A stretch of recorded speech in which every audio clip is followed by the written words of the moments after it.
Hello and welcome. I'm Jackson Lewis, Executive Communications Specialist at Rotary International, and I'm honored to be your moderator for today's conversation, Peace in Our Communities and Around the World. This panel continues the momentum of Rotary's recent peace conference in Istanbul, where peace builders from around the world came together to talk about how we can heal a divided world.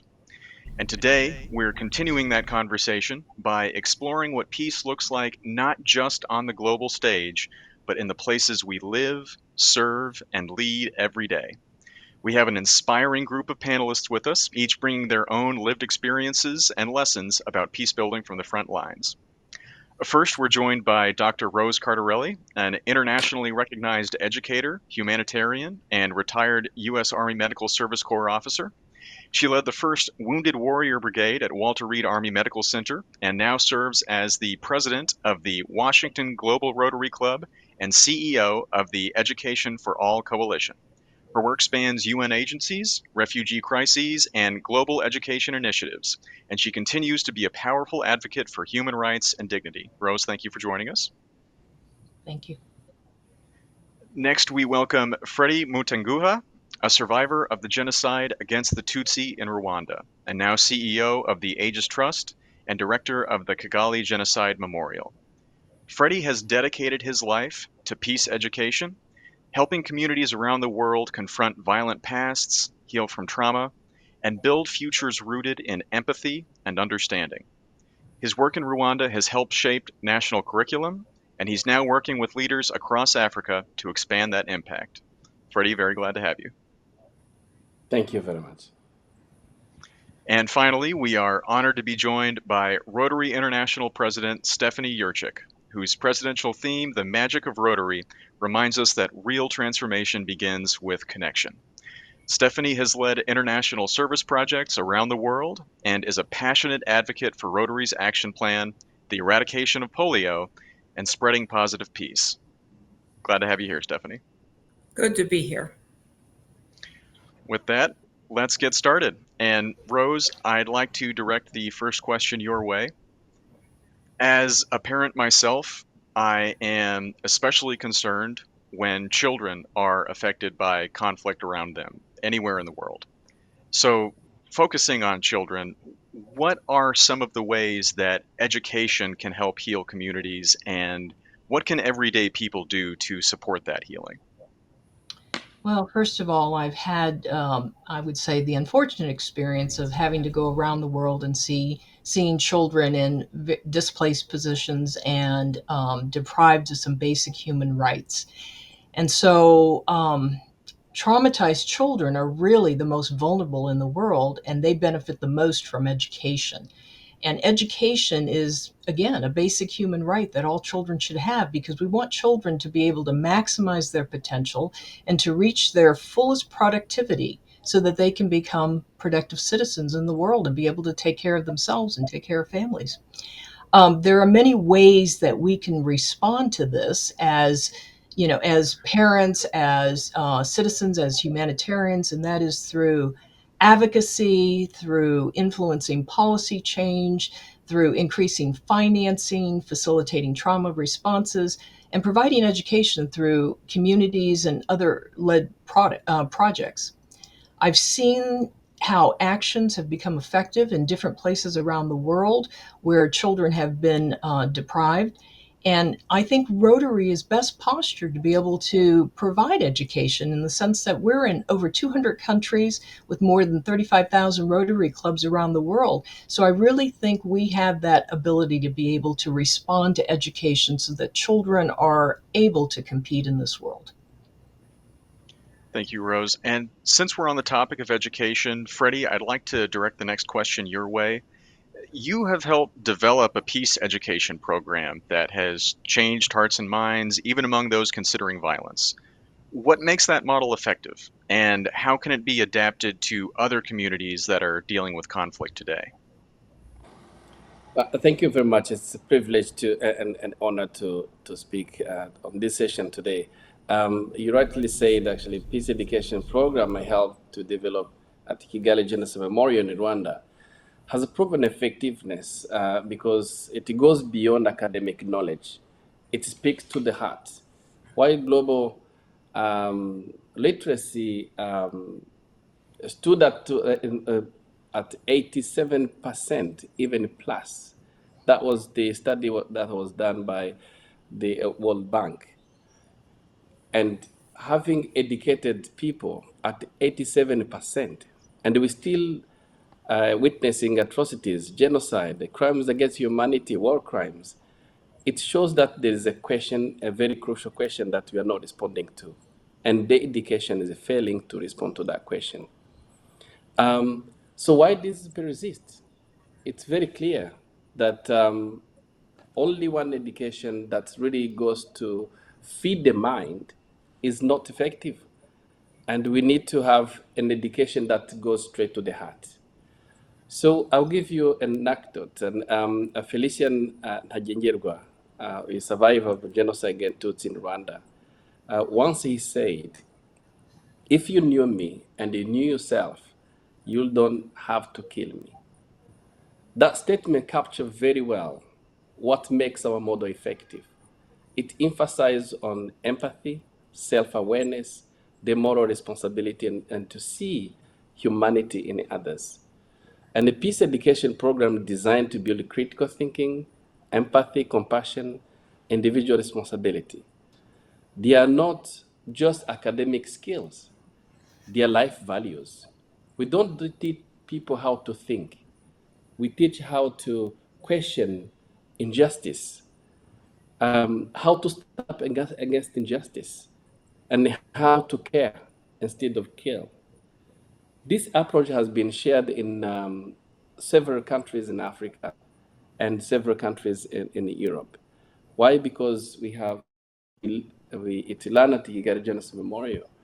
We have so many international visitors who come to the memorial and learn about this program, but also through a particular program called a Changemaker program. We went in different countries to share this good news that peace is possible, and the peace and values, forgiveness and reconciliation is possible.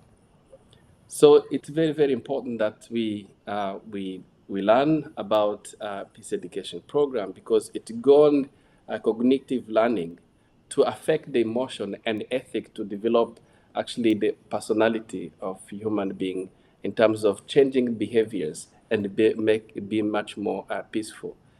So it's very, very important, and thank you for the question. Of course, and thank you. And I want to bring this back to Rotary members a little bit and talk about how all of us can affect our communities and the world around us. So with that, Stephanie, let's talk about what Rotary members can do to spread peace. Our action plan talks about expanding our reach, increasing our impact. What does that look like when it comes to peace building? And how can clubs take that vision and turn it into something real and tangible? Well, Jackson, we are an organization that's built on world understanding and peace. And that means that every Rotarian and every Rotary Club has an opportunity to think about exactly what peace means. And as Freddie said, it's about justice and it's about understanding. We have 7 wonderful areas of focus. And what each of those areas of focus does is allow Rotarians and clubs to work in that particular focus area to create the essential requirements necessary for peace to exist. So we deal with issues of scarcity, of hunger. If people don't have water, we provide it. If people need an education, we make sure that happens. If children aren't vaccinated against diseases, we go in and do that. So Rotarians everywhere have an opportunity to help create what's necessary for a peaceful society to exist. And sometimes that means partnering with other Rotary clubs or with other organizations in an area that share the same mission. Just recently I was in my hometown in Pennsylvania in the United States, and we were dedicating a Rotary Peace Pole. And struck me that what a wonderful ceremony it was, because it was not just Rotarians. We had the Scouting Group of America. We had people who were veterans there. We had religious leaders. We had so many different people from different organizations coming together around the message that peace is possible. Thank you for sharing that, Stephanie. And I'd encourage everybody to jump in on this question, but I'd like to direct this one to Rose on the topic of partnerships and gathering people around us to help these efforts. Rose, you have worked with groups ranging from global UN agencies and other local organizations around the world. And what have you learned working with governments, civil societies, volunteers about how we should work together to create real lasting peace? Thank you for that question, Jackson. I'd like to also add on to what President Stephanie has said, because I think it's very important to know that the United Nations is focused on the Sustainable Development Goals, which they hope to accomplish by 2030. And based on that, last year they met in Nairobi to create the Summit of the Future, and then they created the Pact for the Future. The Pact for the Future was approved by 193 member states, all of the states that were at the General Assembly. And what it focused on was 56 points. But out of those 56 points, there were 3 points that crosswalk very nicely into Rotary's areas of focus. And the 3 points are SDGs and the Paris Agreement, peace and security, and addressing youth and future generations. So that does dovetail into Rotary's areas of focus. Now, to your present question about different groups, the one thing that I've noticed is that there can sometimes be competition among organizations because everybody is trying to obtain funding or there's legal limitations, but ultimately everybody realizes that you must have trust and dialogue among these different organizations. And UNHCR has been pretty remarkable in the sense that they brought together it was 3,000 businesses, NGOs, civil society, all these organizations to come together in Geneva several years ago to identify some objectives and to have an azimuth of where they wanted to go in order to work together. And everybody made commitments, and in those commitments now they're being followed up to make sure that everybody is fulfilling their commitments. So working side by side has become a force and resource multipliers. And even though governments will focus on rules, regulations, laws, and policies, it's basically the NGO side, the civil society side, that focuses on human rights, well-being, and community. And then Rotarians fit in there very nicely because they provide their professional expertise, their local insights, and they have the ability to achieve objectives on the ground. So it's been very significant. Jackson, let me jump in and just add something. When the topic of peace comes about, many times we start referencing United Nations and goals and NGOs and even Rotary clubs. And there may be people listening to us today who are thinking, I don't belong to any of that. And what do I do? Well, how can I be an agent of peace? And I always share with people that there are peace actions that are very simple, and then we should include them in everything we do every day. And the most simple is a basic smile. When you smile at someone, I'm smiling at Rose, I'm smiling at Freddie, I'm smiling at you, and you're all smiling back at me. That creates an instant bond, an instant connection, a bridge. And it's just a very simple peace action that everyone can participate in and begin to build that climate for peace. And can I give an example of that? The reason I became a humanitarian was I happened to be in Chios, Greece, and I was walking down a street and I saw a little child looking up in the sky who had a dazed look. There was absolutely no life in his eyes. He was about 2 years old. I smiled at that child. I gave him a book and a ball. His face lit up, and I said to myself, he will always remember that.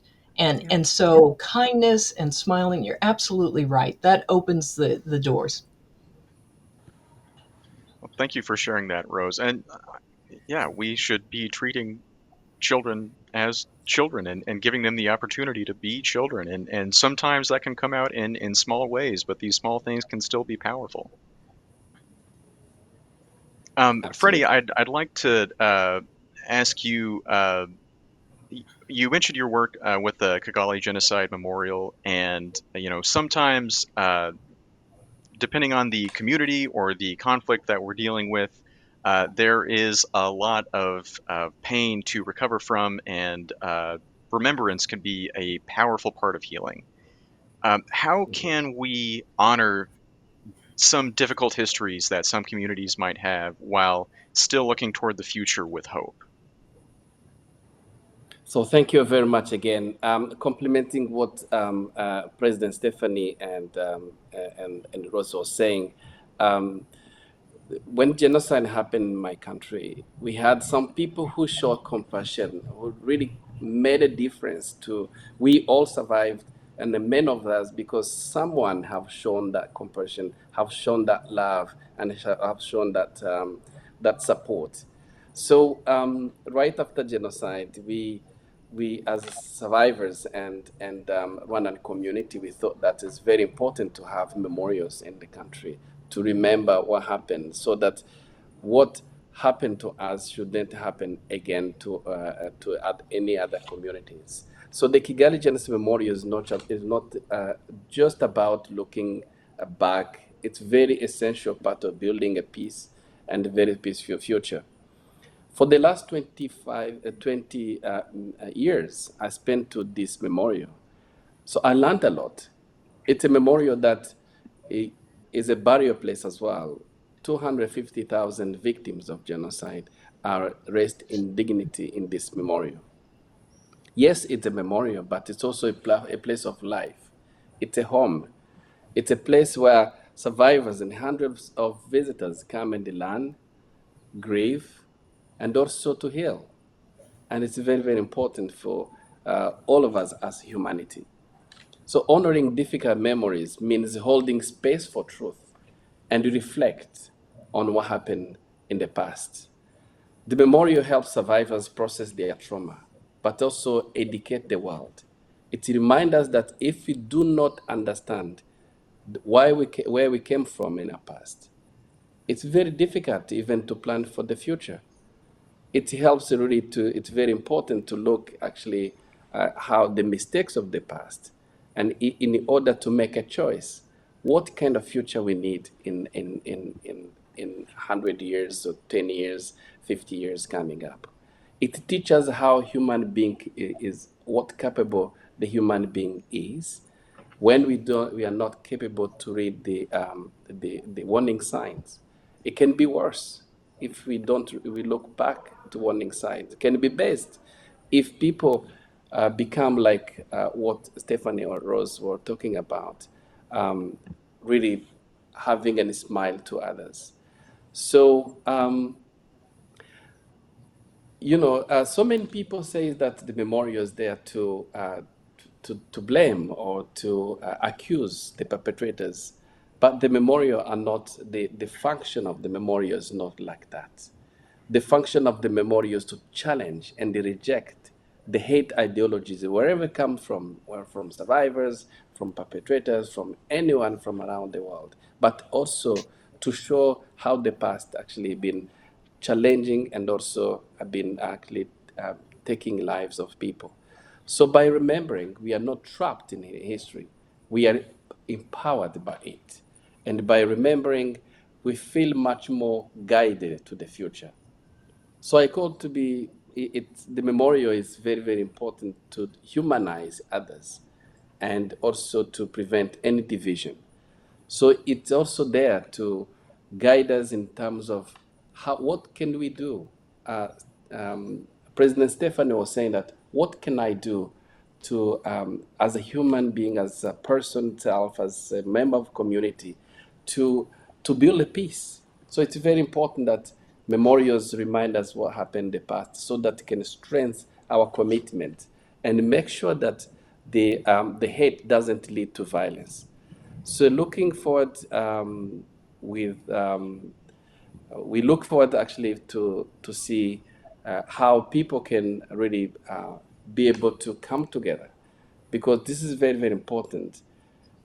What I learned in the past in at the memorial is the fact that when you really understand, and it's very, very important also to go back in your community and say, this should happen to my community, even if you're not Rwandan, if you come from a completely different communities.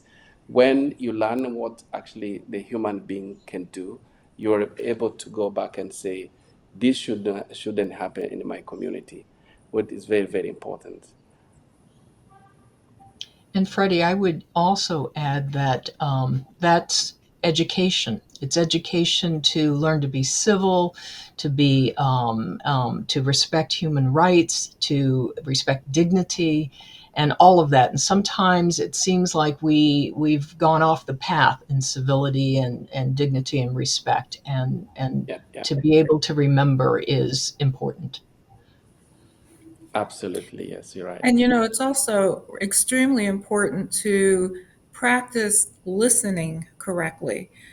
Part of the reason we have such division in the world is because people get in front of each other's and want to make their point, and they don't really understand the power of listening. I think if people would listen to each other with empathy and with adaptability and understanding, it would go so far to create a more peaceful culture. Yeah. So with all of this in mind, I think what a lot of people are wondering about their role in peace building or turning these ideas into reality. How do we turn conversations like this into real action, and what can we do after events like this and the peace conference earlier this year to keep this momentum going? Well, I think it's, first of all, very important to remember that peace isn't a project, it's a practice, it's a way of life. You know, smiling, listening with empathy, all those things are things that we need to build into our daily existence. We become walking pillars of peace building if we do those things. In the world of Rotary, we have this beautiful set of 4 sentences called the 4-way test. And I often ask people, do you just recite it at a club meeting or do you live it? Because the 4 sentences, is it the truth? Is it fair to all concerned? Will it build goodwill and better friendships? Will it be beneficial to all concerned? If we live those 4 sentences, we really do create an environment that is hopeful and is peaceful. And to add on to I that, agree I with think you. yeah, I think respect of differences of others is so important today, and being able to demonstrate social responsibility in our professional lives and provide education that deconflicts in some of these conflict issues, and to be courageous. We have to be able to stand up for those that are suffering injustices and inequality. So Yeah, definitely agree with you, all of you, because I think, as President Stephanie you said, the peace starts from me. It's not starting from anyone else. And I think we have all potential to make a right choice and to make a peace. But it's that choice that really people need to be conscious and make sure that they make that the individual contributions. Yeah. Thank you all. To bring this back again to Rotary clubs and members of Rotary, I'll directing this question towards Stephanie, but again, please everyone feel free to jump in. What would you say to a Rotary club or really any leader in a community who wants to do more to promote peace, but they might not be sure where to start? Oh my goodness, I would say take a close look at the programs, that opportunities involved in Rotary. We have so many ways that Rotary clubs and Rotarians can be peace builders, from simple things like our youth exchange program and our programs in RILA.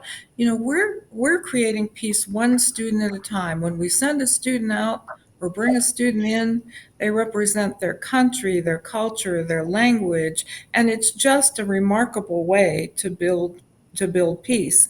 We also have so many other programs within Rotary. Many clubs have become peace builder clubs because they've shown an interest in our Rotary Peace Fellowships program. You know, we have 7 of these centers around the world, and they're preparing people to go out and be peace builders. We have more than 1,800 graduates of these programs. So clubs and Rotarians are sponsoring Peace Fellows, they're being counselors for Peace Fellows, and certainly advocating for the great work that these people do. And every single, as I mentioned earlier, every single one of our areas of focus is a way for a Rotary Club to get involved in creating the conditions that are necessary for peace to exist. And I would also say it's very important to work with children, to work with youth, because you want to develop these young people to think critically, to think diplomatically, to understand the world, to understand the intercultural relationships. And that all helps, I think, in human rights and being able to pursue peace as they grow up. Because, again, as we've all said, it needs to be an integral part of what we do, not just something that we follow on a list or that we hear about. It needs to be a part of us. And we need to set the example as those of us that, have experienced different situations and that we're at a mature level. We need to pay it forward. So before we close out this conversation, I could talk to the three of you all day about this, but before we close out, I want to ask the whole group one more question. Looking toward the future, jumping off of Rose's point, what skills or values do you think the next generation of peace builders will need most, and how can all of us, parents, teachers, leaders in the community, help young people grow into that role? Wow. Okay. How many do I get to list? Listening, because conversations create connections. And when you have a connection, that can inspire action. Empathy, adaptability, courage to be humble as you approach things. There are so many that I can think of. But communication is a key. It's a key because, as I said, it's the one that creates connection. And we also have to be aware of information in the sense that you want to be able to avoid disinformation and try to be able to share with the youth that it's not just navigating through social media. You need to be able to discern what's good information, what's bad information, to be able to solve problems and find solutions and not be pulled into some negative conversation. Yeah, I agree and with all of both of you. It's very, very important to have really these skills, and I'll say that the critical thinking is very, very important as well because. And I'll give you an example in Rwanda when, right after genocide, when the perpetrators who participated in genocide against Tutsi in my country, and when they were asked in course of justice, they were saying that the leaders of our community came and tell me that my neighbor is a bad person, I have to kill him and or her, and I jump in the morning and kill that person. There's lack of critical thinking to ask, why should I do that? Why should I be involved in the killings? Why should I be involved in hatred? And what actually do I gain from that? And this is done mostly without empathy, because when you feel the pain and feel humanity in others, you cannot actually jump in the morning and go and kill that person because you feel that this is really wrong to do that. So I may say also the personal responsibility. At some point, people need to think about their own actions in order to make a choice of what you're going to do. Do you really understand what you are involved in? Do you really understand how actually your responsibility into that? So the critical thinking, empathy, and the personal responsibility really that very, very important for people to really understand, because this is really how we can build our trust in the communities, and be able to build the social cohesion and live together side by side. Yeah, that second and third order of effect of their actions is very important. What you do today can have impact on you and everyone around you now and in the future. So understanding that is very important, Freddie. Yes. Absolutely, you're right. You're right. And also, be honest, there's really a great understanding, and people that are actually what people fail to do and to understand, that our diversity is an asset. It's not really something that people should be feel this is a curse for us, but we need to build on our diversity to build our future and to strengthen individuals and to be able to live together in that way. Otherwise, we will continue to see divisions and discrimination, but also the hate around the world. Well, on that note, I think it's time to close out the panel. I want to thank each of you again for joining us and sharing your insights. And I'd like to remind everyone watching that whether we're working across borders or across the street, each of us has the power to be a peace builder in our own way. So let's carry this dialogue forward through our clubs, communities, and our daily lives. Thank you very much for joining us. Thank you. Thank you. Thank you. Thank you. Thank you very much.